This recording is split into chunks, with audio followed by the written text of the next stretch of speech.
kibeerawo oba fat mu one bum ekola bulungi ne fat on the different bum tekola bulungi. Those things can happen.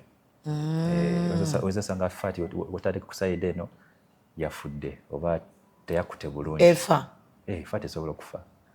Kati olwemba mugenzi gyemu yonna dokita wano nga yebaddewo mba ngenda kola nti ate okola otya kubanga kati eyo fat eri absorbed by the body. Yes. Kati ozosanga nti tekutte, it's supposed to kukwata where you've put it. Kati awo bwefa eno nekwata olaba nti kuliko ki kujja kubawo differences. So I don't come back for another it means you have to come back for another session.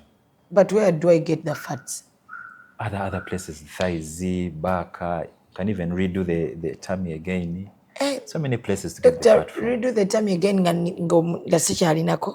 have a flat tummy already. Then we go to the back of the thighs. The back? Yeah. There are fats here? Yeah. There are fats there. Even the thighs, you can go there and get the fat from there. Okay. To circle. Twagala symmetry. Twagala balancing. Yes. So when you're removing those fats, is it painful? No, kubanga kati webase. It's under general anesthesia. Webase, you don't feel anything. You only start to feel a bit of discomfort, more recovery after the operation. Yes. Yeah. Doctor. A bit of discomfort, ne benefits wezili. Naka west ko, naka binako. So no bigula. There are those patients who can remove ribs. Are there ribs? Wano najao even here.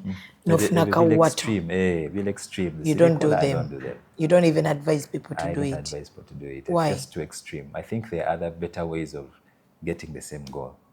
Which better ways? When people want to be like mosquitoes. It is even unsafe. It will be really complicated in you. With problems for nothing. So Kati Doctor, we have a problem here in Uganda. Which is the problem? Now, girls from 25 to 30 bebasinga okukola lipo, tummy tuck ne BBL tebanazaala. Is it advisable? Lipo you can do before even giving birth. Even BBL you can do. Tummy tuck is a bit tricky kubanga tummy tuck tulina kusala extra fat ne skin. Tulina okutereeza ne abdominal wall eyo kulaba nti tugikola tight. Ne tusaako ewuzi, permanent sutures.